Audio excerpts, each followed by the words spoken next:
ಬಂಧುಗಳೇ ನಮಸ್ಕಾರ, ಹೇಗಿದ್ದೀರಿ ಎಲ್ಲರೂ? ಬಂಧುಗಳೇ, ಈ ಹಿಂದೆ UPA ಸರ್ಕಾರ ಇದ್ದಾಗ, ಈಗ ನರೇಂದ್ರ ಮೋದಿ ನೇತೃತ್ವದ NDA ಸರ್ಕಾರ ಇದ್ದ ಸಂದರ್ಭದಲ್ಲೂ ಕೂಡ ಈ IT, ED ಅಥವಾ CBI ತನಿಖಾ ಸಂಸ್ಥೆಗಳ ದಾಳಿಗೆ ಸಂಬಂಧಪಟ್ಟ ಹಾಗೆ ಸಾಕಷ್ಟು ಚರ್ಚೆ ಆಗ್ತಿರುತ್ತೆ. ಹಾಗೆ ಬಲವಾದಂಥ ಆರೋಪ ಕೇಳಿ ಬರುತ್ತೆ. ತಮ್ಮ ರಾಜಕೀಯ ವಿರೋಧಿಗಳನ್ನು ಹಣಿಯೋದಿಕ್ಕೆ ಈ ತನಿಖಾ ಸಂಸ್ಥೆಗಳನ್ನು ಬಳಸ್ಕೊಳ್ತಿದ್ದಾರೆ ಅಂತ.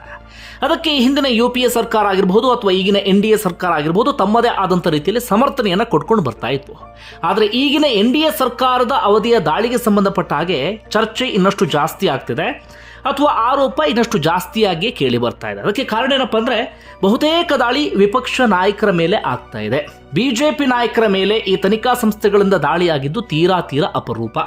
ಈ ಕಾರಣಕ್ಕಾಗಿ ಈ ರೀತಿಯಾದಂಥ ಆರೋಪ ಹೆಚ್ಚೆಚ್ಚಾಗಿ ಕೇಳಿ ಬರ್ತಾ ಇರುತ್ತೆ. ಅದನ್ನು ಸ್ವಲ್ಪ ಪಕ್ಕಕ್ಕಿಡೋಣ.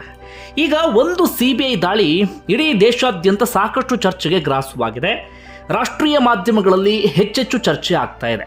ನಿಮ್ಮಲ್ಲಿ ಒಂದಷ್ಟು ಜನರಿಗೆ ಸುದ್ದಿ ತಲುಪಿರಬಹುದು, ಇನ್ನೊಂದಷ್ಟು ಜನರಿಗೆ ಸುದ್ದಿ ತಲುಪಿರೋದಿಲ್ಲ. ಕಾರಣ ಏನಪ್ಪ ಅಂದರೆ, ನಮ್ಮ ಕನ್ನಡ ಮಾಧ್ಯಮಗಳು ಇಂತಹ ವಿಚಾರವನ್ನು ಜನರಿಗೆ ತಲುಪಿಸೋದು ತೀರಾ ಕಡಿಮೆ. ನೀವು ರಾಷ್ಟ್ರೀಯ ಮಾಧ್ಯಮಗಳನ್ನು ನೋಡ್ತೀವಿ ಅಂದರೆ ಈ ವಿಚಾರ ನಿಮ್ಮವರೆಗೆ ತಲುಪಿರುತ್ತೆ. ಅದು ಯಾವ ದಾಳಿ ಅಂದರೆ, ಜಮ್ಮು ಕಾಶ್ಮೀರದ ಮಾಜಿ ರಾಜ್ಯಪಾಲರಾಗಿರುವಂಥ ಸತ್ಯಪಾಲ್ ಮಲಿಕ್ ಮನೆ ಮೇಲಿನ ದಾಳಿ.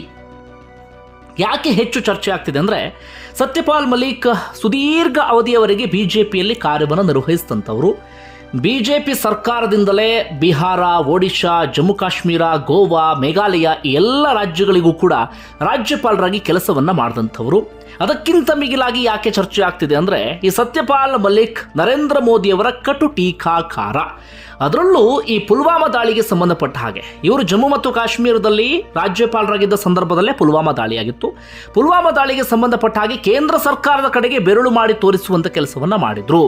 ಕೇಂದ್ರ ಸರ್ಕಾರದ ಎಡವಟ್ಟಿನಿಂದಲೇ ಪುಲ್ವಾಮಾ ದಾಳಿ ಆಯಿತು ಎನ್ನುವಂಥ ಆರೋಪವನ್ನು ಮಾಡಿದ್ರು. ಅಷ್ಟು ಮಾತ್ರ ಅಲ್ಲ, ಸೈನಿಕರ ಹೆಣದ ಮೇಲೆ 2019 ಲೋಕಸಭಾ ಚುನಾವಣೆ ನಡೆಯಿತು ಎನ್ನುವಂಥ ಆರೋಪವನ್ನು ಮಾಡಿತು. ಅದಾದ ಬಳಿಕವೂ ಕೂಡ ಸತ್ಯಪಾಲ್ ಮಲಿಕ್ ಸುಮ್ಮನೆ ಇರಲಿಲ್ಲ. ಹೋದ ಬಂದಲ್ಲಿ ಮೋದಿಯನ್ನು ನಿರಂತರವಾಗಿ ಟೀಕಿಸ್ತಾ ಇದ್ರು. ಈ ಪುಲ್ವಾಮಾ ದಾಳಿಯ ವಿಚಾರವನ್ನು ಪದೇ ಪ್ರಸ್ತಾಪ ಮಾಡ್ತಿದ್ರು. ಹೀಗಿರುವಂಥ ಸಂದರ್ಭದಲ್ಲೇ ಸತ್ಯಪಾಲ್ ಮಲಿಕ್ ಮನೆ ಮೇಲೆ ದಾಳಿ ಆಗಿದೆ. ಅದಕ್ಕಿಂತ ಮಿಗಿಲಾಗಿ ಚರ್ಚೆ ಆಗೋದಕ್ಕೆ ಕಾರಣ ಏನಪ್ಪ ಅಂದರೆ, ಈಗ ದಾಳಿ ಆಗಿದೆಯಲ್ಲ, ಒಂದು ಕಾರಣ ಇದೆಯಲ್ಲ, 300 ಕೋಟಿ ಲಂಚ ಪಡ್ಕೊಂಡ್ರು ಅಂತ ಹೇಳಿ ಆ ಲಂಚಕ್ಕೆ ಸಂಬಂಧಪಟ್ಟ ಹಾಗೆ ದೂರು ಕೊಟ್ಟಂಥವರೇ ಸತ್ಯಪಾಲ್ ಮಲಿಕ್. ಇದೀಗ ದೂರು ಕೊಟ್ಟಂಥ ಸತ್ಯಪಾಲ್ ಮಲಿಕ್ ಮೇಲೆ CBI ದಾಳಿ ಆಗಿದೆಯಲ್ಲ, ಹೀಗಾಗಿ ಚರ್ಚೆ ಆಗ್ತಿದೆ. ಏನಿದು ದಾಳಿ? ಸತ್ಯಪಾಲ್ ಮಲಿಕ್ ಯಾವ ರೀತಿಯಾಗಿ ಕೇಂದ್ರ ಸರ್ಕಾರದ ಕಡೆಗೆ ಬೆರಳು ಮಾಡಿ ತೋರಿಸಿದ್ರು, ಅದಕ್ಕೆ ಸಂಬಂಧಪಟ್ಟ ಒಂದಷ್ಟು ಸಂಗತಿಯನ್ನು ನಿಮ್ಮ ಮುಂದೆ ಇಡ್ತಾ ಹೋಗ್ತೀನಿ. ಹಾಗಂದ ಮಾತ್ರಕ್ಕೆ ಟೀಕೆ ಮಾಡಿದ ಕಾರಣಕ್ಕೆ CBI ದಾಳಿ ಆಯಿತು ಅಂತ ನಾನು ಹೇಳ್ತಾ ಇಲ್ಲ. ಏನು ಚರ್ಚೆ ಆಗ್ತಿದೆ ದೇಶದಲ್ಲಿ ಆ ಸಂಗತಿಯನ್ನು ನಿಮ್ಮ ಮುಂದೆ ಇಡ್ತಾ ಹೋಗ್ತೀನಿ. ಒಂದು ವೇಳೆ ಮೊದಲಿಗೆ ಸತ್ಯಪಾಲ್ ಮಲಿಕ್ ಬಗ್ಗೆ ಚುಟುಕಾಗಿ ಹೇಳ್ತೀನಿ, ಕೇಳಿ. ಸತ್ಯಪಾಲ್ ಮಲಿಕ್ ಈ ಹಿಂದೆ ಬೇರೆ ಬೇರೆ ಕಾರ್ಯವನ್ನು ನಿರ್ವಹಿಸಿದಂಥವರು. ಶಾಸಕನಾಗಿ ತಮ್ಮ ರಾಜಕೀಯ ಪಯಣವನ್ನು ಆರಂಭಿಸಿದಂಥವರು. 2004ರಲ್ಲಿ ಅವರು BJP ಸೇರ್ಪಡೆ ಆಗ್ತಾರೆ. ಅದಾದ ಬಳಿಕ BJPಯಲ್ಲಿ ಬೇರೆ ಅತ್ಯುನ್ನತ ಹುದ್ದೆಯನ್ನು ಅಲಂಕರಿಸಿದಂಥವರು. 2012ರಲ್ಲಂತೂ ನ್ಯಾಷನಲ್ ವೈಸ್ ಪ್ರೆಸಿಡೆಂಟ್ ಆಗಿದ್ರು BJP ಪಾರ್ಟಿಗೆ. ಅದಾದ ಬಳಿಕ ಬಿಹಾರ, ಒಡಿಶಾ, ಜಮ್ಮು ಮತ್ತು ಕಾಶ್ಮೀರ, ಗೋವಾ, ಮೇಘಾಲಯಕ್ಕೆ ರಾಜ್ಯಪಾಲರಾಗಿದ್ದರು. ನರೇಂದ್ರ ಮೋದಿ ಸರ್ಕಾರವೇ ಇವರನ್ನ ರಾಜ್ಯಪಾಲರಾಗಿ ಬೇರೆ ರಾಜ್ಯಕ್ಕೆ ನೇಮಕ ಮಾಡಿತ್ತು. ಜಮ್ಮು ಮತ್ತು ಕಾಶ್ಮೀರಕ್ಕೆ ಕೊನೆಯ ರಾಜ್ಯಪಾಲರು ಯಾರಪ್ಪ ಅಂದರೆ ಅದು ಸತ್ಯಪಾಲ್ ಮಲಿಕ್. ಸತ್ಯಪಾಲ್ ಮಲಿಕ್ ಇದ್ದಂಥ ಸಂದರ್ಭದಲ್ಲಿಯೇ ಅಲ್ಲಿ ಪುಲ್ವಾಮಾ ದಾಳಿ ಆಗಿತ್ತು. ಈಗ ಸತ್ಯಪಾಲ್ ಮಲಿಕ್ ಮೇಲೆ CBI ದಾಳಿ ಆಗೋದಕ್ಕೆ ಕಾರಣ ಏನು ಅದನ್ನು ಗಮನಿಸ್ತಾ ಹೋಗೋದಾದ್ರೆ, ಕಾಶ್ಮೀರ ಕಣಿವೆಯಲ್ಲಿ ಕಿರು ಜಲವಿದ್ಯುತ್ ಯೋಜನೆಯ ಗುತ್ತಿಗೆಯನ್ನು ನೀಡಲಾಗಿತ್ತು. ಆ ಗುತ್ತಿಗೆ ಹೆಚ್ಚು ಕಡಿಮೆ 2200 ಕೋಟಿಯ ವ್ಯವಹಾರ. ಆ ಗುತ್ತಿಗೆ ನೀಡೋದಕ್ಕೆ 300 ಕೋಟಿ ಲಂಚವನ್ನು ಪಡೆದುಕೊಂಡಿದ್ದಾರೆ ಎನ್ನುವಂಥ ಆರೋಪ ಇವರ ಮೇಲೆ ಇದೆ. ಈ ಆರೋಪ ಬರೋದಕ್ಕೆ ಪ್ರಮುಖ ಕಾರಣ ಏನು ಅಂತ ಗಮನಿಸ್ತಾ ಹೋಗೋದಾದ್ರೆ, ಸತ್ಯಪಾಲ್ ಮಲಿಕ್ ಅವರೇ ಒಮ್ಮೆ ಹೇಳಿದ್ರು, ಈ ಕಿರು ಜಲವಿದ್ಯುತ್ ಯೋಜನೆಗೆ ಸಂಬಂಧಪಟ್ಟ ಹಾಗೆ ಕಡತಕ್ಕೆ ಸಹಿ ಹಾಕೋದಿಕ್ಕೆ ನನಗೆ 300 ಕೋಟಿ ಆಮಿಷವನ್ನು ಒಡ್ಡಿದ್ರು ಅಂತ. ಇವ್ರು ಯಾವಾಗ ಅಂಥದ್ದೊಂದು ಆರೋಪವನ್ನು ಮಾಡಿದ್ರು, ಅದಾದ ಬಳಿಕ CBI ತನಿಖೆ ನಡೆಸೋದಕ್ಕೆ ಶುರು ಮಾಡಿಕೊಂಡಿತ್ತು 2022ರಿಂದ. ಈ ವಿಚಾರಕ್ಕೆ ಸಂಬಂಧಪಟ್ಟ ಹಾಗೆ 5 ಮಂದಿಯನ್ನು ಈಗಾಗಲೇ ಬಂಧಿಸಲಾಗಿದೆ. ಇದೀಗ ಯಾರು ದೂರನ್ನು ಕೊಟ್ಟಿದ್ರು ಸತ್ಯಪಾಲ್ ಮಲಿಕ್ ಅವರ ಮನೆ ಮೇಲೆ ದಾಳಿಯಾಗಿದೆ. ಹೆಚ್ಚು ಕಡಿಮೆ 30 ಕಡೆ 100ಕ್ಕೂ ಹೆಚ್ಚು ಅಧಿಕಾರಿಗಳು ದಾಳಿ ಮಾಡಿ ಒಂದಷ್ಟು ಕಡತಗಳನ್ನು ವಶಕ್ಕೆ ತೆಗೆದುಕೊಳ್ಳುವಂಥ ಕೆಲಸವನ್ನು ಮಾಡ್ತಾ ಇದ್ದಾರೆ. ಇದಕ್ಕೆ ಸತ್ಯಪಾಲ್ ಮಲಿಕ್ ಕೊಡ್ತಿರುವಂಥ ಕೌಂಟರ್ ಏನಪ್ಪಾ ಅಂದರೆ, ನಾನು ಹೆದರೋದಿಲ್ಲ, ನಾನೋರ್ವ ರೈತನ ಮಗ, ನಾನು ಮೋದಿಯನ್ನು ಟೀಕಿಸ್ತಾ ಇದ್ದೆ, ಅದನ್ನು ಹಾಗೆ ಮುಂದುವರಿಸ್ತೀನಿ ಎನ್ನುವಂಥ ಮಾತನ್ನು ಹೇಳ್ತಿದ್ದಾರೆ. ಜೊತೆಗೆ ದೇಶದ ಹಿತಕ್ಕೋಸ್ಕರ ನಾನು ಮಾತಾಡ್ತಾ ಇದ್ದೇನೆ, ಸರ್ಕಾರಿ ಸಂಸ್ಥೆಗಳ ಮೂಲಕ ಸರ್ವಾಧಿಕಾರಿ ನನ್ನ ಮನೆ ಮೇಲೆ ದಾಳಿ ಮಾಡಿಸ್ತಿದ್ದಾರೆ ಎನ್ನುವಂಥ ಮಾತನ್ನು ಸತ್ಯಪಾಲ್ ಮಲಿಕ್ ಇದೀಗ ಹೇಳ್ತಾ ಇದ್ದಾರೆ. ಓಕೆ, ಇದನ್ನು ಸ್ವಲ್ಪ ಪಕ್ಕಕ್ಕಿಡೋಣ. ಸತ್ಯಪಾಲ್ ಮಲಿಕ್ ಮೋದಿಯ ವಿರುದ್ಧ ಏನೇನು ಟೀಕೆಯನ್ನು ಮಾಡಿದ್ರು ಅದನ್ನು ಗಮನಿಸ್ತಾ ಹೋಗೋಣ.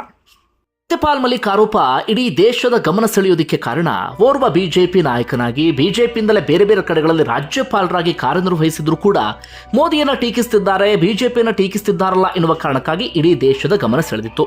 ಅವರ ಆರೋಪ ಏನು ಅಂತ ಒಂದೊಂದೇ ಪಾಯಿಂಟ್ ಅನ್ನು ಗಮನಿಸ್ತು ಹೋಗೋದಾದ್ರೆ, ಮೊದಲಿಗೆ ನರೇಂದ್ರ ಮೋದಿ ಸಾರ್ವಜನಿಕವಾಗಿ ಭ್ರಷ್ಟಾಚಾರವನ್ನು ಖಂಡಿಸುವಂತ ಮಾತನಾಡ್ತಾರೆ. ಆದರೆ ಭ್ರಷ್ಟಾಚಾರ ಆರೋಪ ಹೊತ್ತವರ ವಿರುದ್ಧ ಮೋದಿ ಕ್ರಮ ತೆಗೆದುಕೊಳ್ಳೋದಿಲ್ಲ ಅಥವಾ ಭ್ರಷ್ಟಾಚಾರ ಅನ್ನೋದು ಮೋದಿಗೆ ಅಪ್ರಿಯವೇನಲ್ಲ ಎನ್ನುವಂತ ಹೇಳಿಕೆಯನ್ನು ಕೊಟ್ಟಿದ್ರು. ಅದಾದ ಬಳಿಕ ಪುಲ್ವಾಮಾ ದಾಳಿಗೆ ಸಂಬಂಧಪಟ್ಟ ಹಾಗೆ 2019 ಪುಲ್ವಾಮಾ ದಾಳಿಗೆ ನಮ್ಮದೇ ತಪ್ಪು ಕಾರಣ, ಅಂದ್ರೆ ಕೇಂದ್ರ ಸರ್ಕಾರದ ತಪ್ಪೇ ಕಾರಣ. ನಮ್ಮದೇ ತಪ್ಪು ಅಂತ ಯಾಕೆ ಹೇಳಿದ್ರು ಅಂದ್ರೆ, ಆಗ ಅವರಲ್ಲಿ ರಾಜ್ಯಪಾಲರಾಗಿ ಕಾರ್ಯನಿರ್ವಹಿಸ್ತಾ ಇದ್ರು. ಈ ತಪ್ಪಿಗೆ ಸಂಬಂಧಪಟ್ಟ ಹಾಗೆ ನಾನು ಮಾತಾಡೋದಕ್ಕೆ ರೆಡಿ ಇದ್ದೆ, ಆದರೆ ನನಗೆ ಮುಚ್ಕೊಂಡಿರಬೇಕು ಅಥವಾ ಮೌನವಾಗಿರಬೇಕು ಅಂತ ಹೇಳಿ ಮೋದಿ ಮತ್ತೆ ಅಜಿತ್ ದೋವಲ್ ಸೂಚನೆಯನ್ನ ಕೊಟ್ಟಿದ್ರು. ಹೀಗಾಗಿ ನನಗೆ ಮಾತನಾಡೋದಕ್ಕೆ ಸಾಧ್ಯ ಆಗಲಿಲ್ಲ. ನಾನೇನಾದ್ರೂ ಮಾತನಾಡಿದ್ರೆ ಸರಿಯಾದ ರೀತಿಯಲ್ಲಿ ತನಿಖೆ ಆಗಿದ್ರೆ ಗೃಹ ಸಚಿವರು ರಾಜೀನಾಮೆಯನ್ನ ಕೊಡಬೇಕಾಗ್ತಿತ್ತು ಎನ್ನುವಂತ ವಿಚಾರವನ್ನ ಹೇಳಿದ್ರು. ಅಷ್ಟು ಮಾತ್ರ ಅಲ್ಲ, ಈ CRPF ಯೋಧರನ್ನ ಸಾಗಿಸೋದಿಕ್ಕೆ ವಿಮಾನವನ್ನ ಕೇಳಿದ್ರು. ಅವರು ವಿಮಾನಕ್ಕೆ ಸಂಬಂಧಪಟ್ಟ ಹಾಗೆ ಅರ್ಜಿ ಸಲ್ಲಿಸಿ ಬಹಳ ದಿನಗಳಾಗಿತ್ತು. ಆದರೆ ಅರ್ಜಿಗೆ ಸಂಬಂಧಪಟ್ಟ ಹಾಗೆ ಯಾವುದೇ ರೀತಿಯಲ್ಲೂ ಕೂಡ ಕ್ರಮ ತೆಗೆದುಕೊಳ್ಳಿಲ್ಲ. ಜೊತೆಗೆ CRPF ಯೋಧರಿಗೆ ವಿಮಾನವನ್ನ ಕೊಡೋದಿಕ್ಕೆ ನಿರಾಕರಿಸಿದ್ರು. ಅಸುರಕ್ಷಿತ ರಸ್ತೆ ಮಾರ್ಗದ ಮೂಲಕವೇ CRPF ಯೋಧರನ್ನ ಕಳಿಸಿದ್ರು. ಯಾಕೆ ಆ ರಸ್ತೆ ಮಾರ್ಗದ ಮೂಲಕ ಅವ್ರನ್ನ ಕಳಿಸಿದ್ರು ಅಂತ ಪ್ರಶ್ನೆ ಮಾಡಿದ್ರು.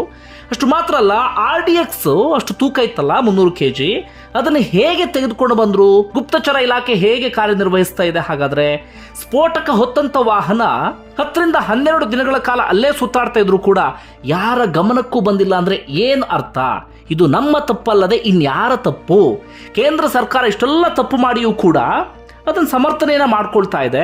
ಅದಕ್ಕೆ ಸಂಬಂಧಪಟ್ಟಾಗ ಏನು ಮಾತಾಡ್ತಾ ಇಲ್ಲ. ನಾನು ಮಾತಾಡೋದಕ್ಕೆ ಹೋದ್ರೆ ನನಗೆ ಮಾತಾಡೋದಕ್ಕೆ ಅವಕಾಶವನ್ನು ಮಾಡ್ಕೊಡ್ತಾ ಇಲ್ಲ. ಭಾರಿ ದೊಡ್ಡ ಬ್ಲಂಡರ್ ಅಥವಾ ಬಹಳ ದೊಡ್ಡ ತಪ್ಪೇನಪ್ಪ ಅಂದ್ರೆ, CRPF ಯೋಧರಿಗೆ ವಿಮಾನದಲ್ಲಿ ಹೋಗೋದಕ್ಕೆ ಅವಕಾಶವನ್ನು ನೀಡಲಿಲ್ಲ, ಯಾಕೆ ಅಂತ ಪ್ರಶ್ನೆಯನ್ನ ಮಾಡಿದ್ರು. ಅಷ್ಟು ಮಾತ್ರ ಅಲ್ಲ, 2019 ಲೋಕಸಭಾ ಚುನಾವಣೆಗೆ ಈ ಪುಲ್ವಾಮಾ ದಾಳಿಯನ್ನು ಬಹಳ ಚೆನ್ನಾಗಿ ಬಳಸ್ಕೊಂಡ್ಬಿಟ್ರು. ಸೈನಿಕರ ಹೆಣದ ಮೇಲೆ 2019 ಚುನಾವಣೆ ನಡೆಯಿತು ಎನ್ನುವ ರೀತಿಯಲ್ಲಿ ಸತ್ಯಪಾಲ್ ಮಲಿಕ್ ಆರೋಪವನ್ನು ಮಾಡಿದರು. ಅಷ್ಟು ಮಾತ್ರ ಅಲ್ಲ, ಅದಾದ ಬಳಿಕವೂ ಕೂಡ ಮೋದಿಯನ್ನು ನಿರಂತರವಾಗಿ ಟೀಕಿಸ್ತಾನೆ ಇದ್ರು.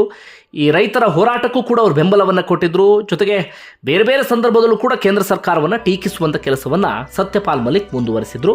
ಇದೇ ಸಂದರ್ಭದಲ್ಲಿ ಇದೀಗ ಸತ್ಯಪಾಲ್ ಮಲಿಕ್ ಮನೆ ಮೇಲೆ CBI ದಾಳಿ ಆದಂತ ಕಾರಣಕ್ಕಾಗಿ ಈ ದಾಳಿ ಇಡೀ ದೇಶಾದ್ಯಂತ ಚರ್ಚೆಗೆ ಗ್ರಾಸವಾಗಿದೆ. ಒಂದು ಕಡೆ ಸುದ್ದಿ ರೂಪದಲ್ಲಿ ನಿಮ್ಮ ಮುಂದೆ ಇಟ್ಟಿದ್ದೇನೆ. ನಿಮ್ಗೆ ಏನನ್ಸುತ್ತೆ ಕಮೆಂಟ್ ಬಾಕ್ಸ್ ಅಲ್ಲಿ ಮೆನ್ಷನ್ ಮಾಡಿ. ಧನ್ಯವಾದ ವಿಡಿಯೋ ನೋಡಿದ್ದಕ್ಕಾಗಿ.